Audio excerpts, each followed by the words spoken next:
What's up, guys? Tim from Red Goat Garage here. Make sure to hit that like and subscribe button for me really quick. I'd appreciate it.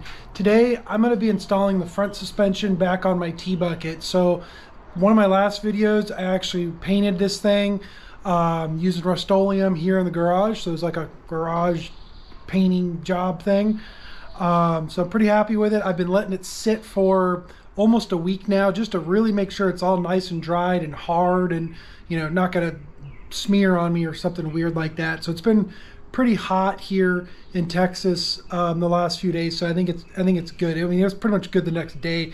It said to only give it 24 hours to cure, but I gave it like 5 or 6 days. So let me get the camera set up and we'll start installing this front suspension. All right, here's all the pieces. There's not a lot to it. I mean, obviously it's a T-Bucket, so it's pretty basic, but basically what needs to happen is leaf spring gets mounted here. There's these two control arms or trailing arms. I don't know what the technical term is, but these arms, they mount further back on the frame. They come up here, and then there's this drop I-beam that mounts to those. So basically here there's a hole that I covered up when I painted, which I don't think I covered up too much of it, but okay, well, either way. So there's a pin that goes through here. It also goes through here. And then, so basically the arms come down, the I-beam goes across, and then the leaf spring mounts to here, and then it mounts in these holes on these arms. So I'm sure it's going to be a little bit of a fighting game trying to get it all together, especially with the leaf spring and everything, but hopefully it's not too bad because I don't have an engine or anything in here to add some weight to this if I need it. So yeah, I'm gonna just start here and we'll see how it goes. All right, I think what I'm gonna do here, because when I took it apart, I just kind of pulled everything apart, but to make it easy as possible here, I think what I'm gonna do is install these arms first, just nice and loose, then do the I-beam, and then the last thing will be the actual leaf spring. So I'm thinking this way the suspension part will be able to kind of move around a little bit and hopefully move enough to allow me to get that leaf spring in there. Or yeah, I don't know, I might try that, or I might do half of it, or I don't know, we'll see. I'm gonna just kind of play with it here and see how this goes.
All right, so I'm about halfway done here, and what I decided to do was I kind of loosely mounted the leaf spring, but you can see these aren't tightened down.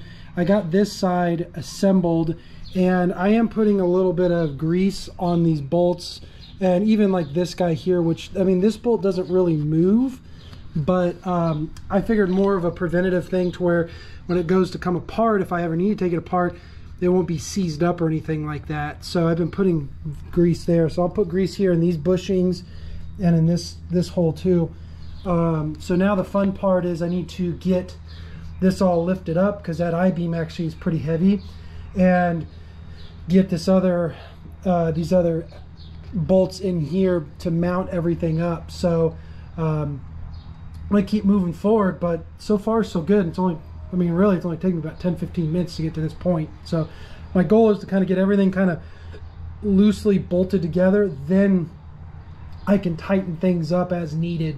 So I wanted to be able to have a bunch of play and articulation in it for now, until I get things fully bolted up.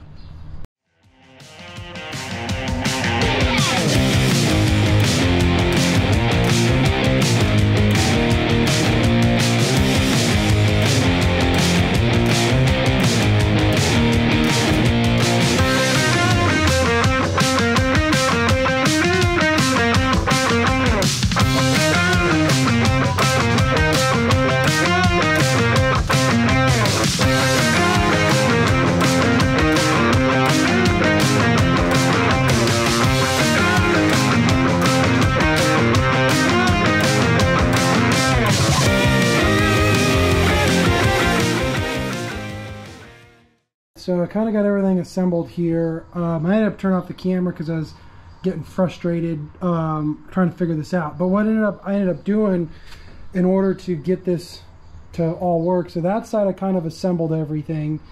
This side, I ended up taking this arm, this guy here, unbolting it on the back there, and then unbolting the leaf spring from it and getting this like pin installed.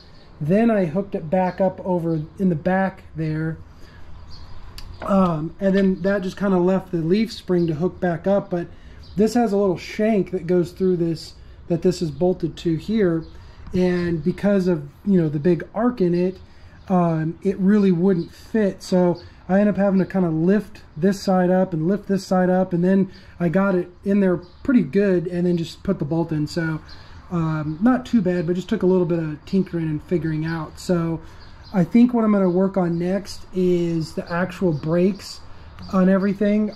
So I kind of have the drums sitting over here, but they're all rusty.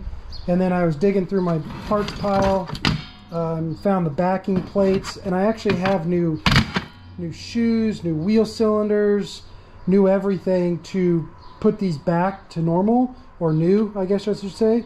But obviously I need to clean them up a little bit. So I'm going to take these apart, clean them up, paint them. And I have like new bearings and everything for it. That when I bought this car, it kind of came with a box full of parts. So there's all sorts of stuff here. So I'm going to work on that, and then I can get the brakes on, which therefore means the actual axles on, and I can mount the wheels back up on it and kind of get the front end at least back down on the ground.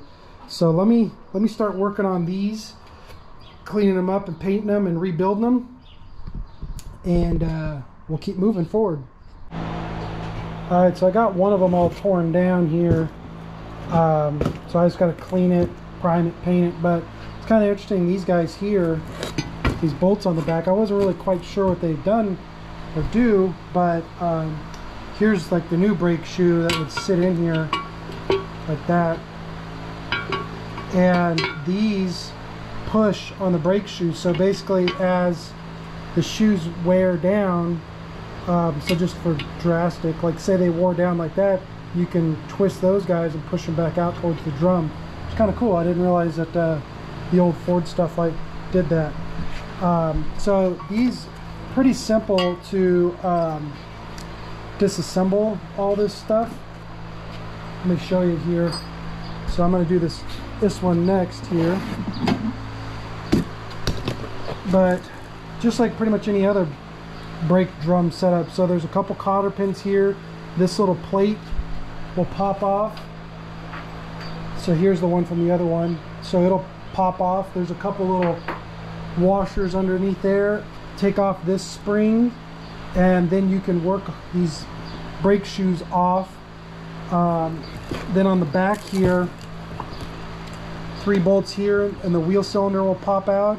And then these, these are only hand tightened on mine, so just pop those off, and that's about it. So I'm going to take this one apart, and then I'm going to go ahead and prime and paint all these parts, get them all kind of cleaned up. I'm not going showroom quality here, just want to clean them up to where it looks kind of nice.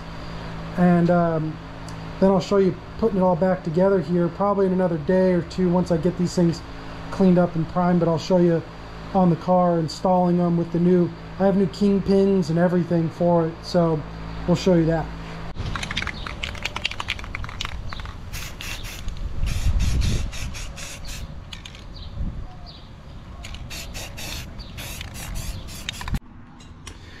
All right, so now I'm going to put the spindle back on the axle with the kingpin, and I kind of had to figure this out a little bit. So there's this guy, a little like bearing pack that'll actually sit on the bottom, you know, and the spindle goes on either side of it.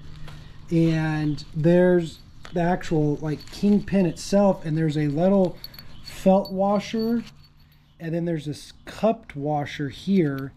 So the cup goes down, the felt washer, and then this would go in like this. Now when you have this in, so let's imagine the spindle's on here right now. This guy's going to be on the bottom here.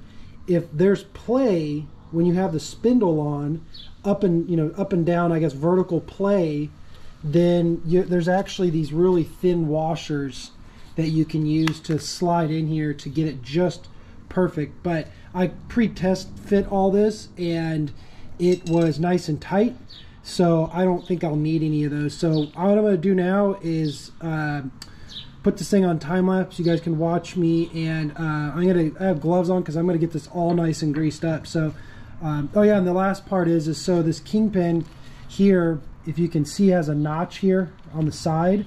So when I go to install this, the finished product, you want that notch facing the middle. And then there's these little retainers here. Let me pull this nut off.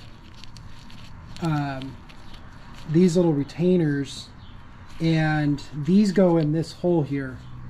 So you actually slide. I can't right now because there's, you know, kingpin's too far down. Let me see if I can get it here. But yeah, those will go in there, and then a nut goes on the back with a lock washer, and that's kind of how this doesn't come out or anything. And this is tapered. This hole's tapered, or this little shank is tapered, so it'll pull in and tighten down and not go anywhere either. So let me set the camera up, and we'll get this going.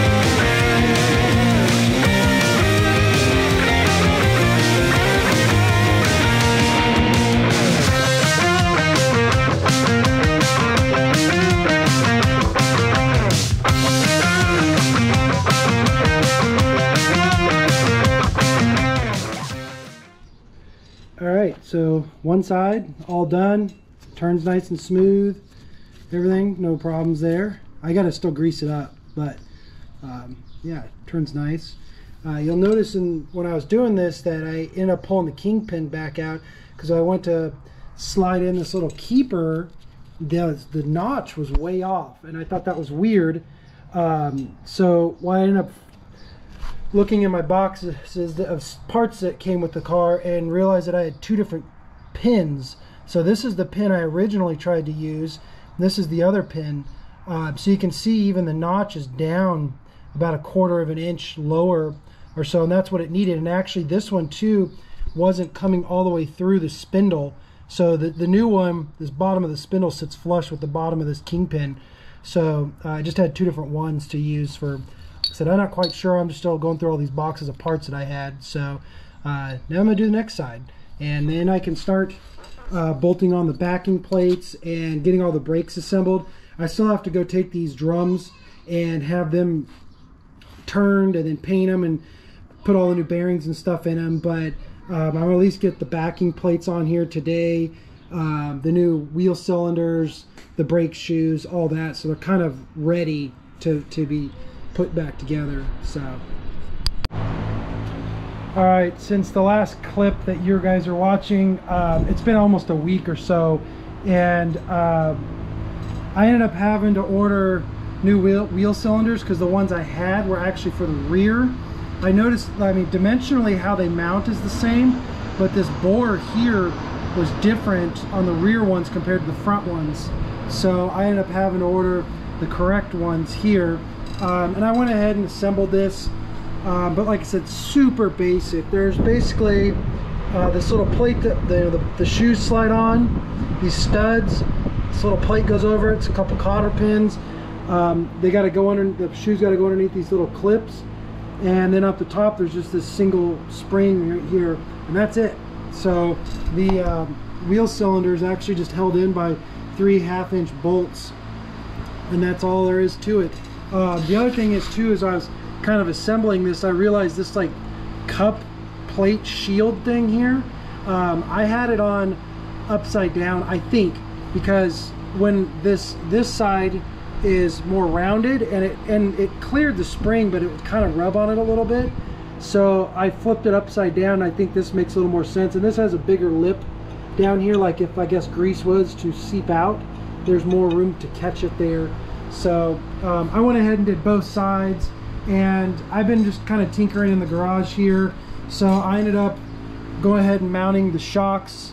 I haven't mounted the bottom bolt yet because I got to get some weight on the frame, but tops are all mounted, turn signals are mounted, headlights are mounted, and these are just, you know, the headlights are just a single like hollow bolt that the wires come through that mount it, and these turn signals are just 2 little bolts that I had drilled and mounted before. And I had done all this fabrication work for these shock mounts and stuff a while back, so I did that when the engine was in the frame, so that way basically when the engine's in there and it's sitting, the shocks are in mid-stroke, kind of right where they should be. So yeah, now it's all together and looking much better.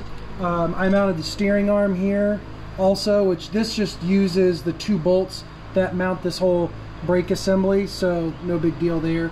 But I'll be able to mount up the steering box soon, and then order up that linkage to go between the two. So I still have to get these drums turned and painted, and I have new bushings, or not bushings, bearings and seals and everything, and that'll kind of really finish off the front end as far as all the brakes and stuff. I still have to run hoses and lines, but you know, really that finishes off a lot of this front end assembly. So all right guys, thanks for watching. I'm gonna keep wrenching away on this T-bucket. Make sure to hit that like and subscribe, and we'll see you guys soon.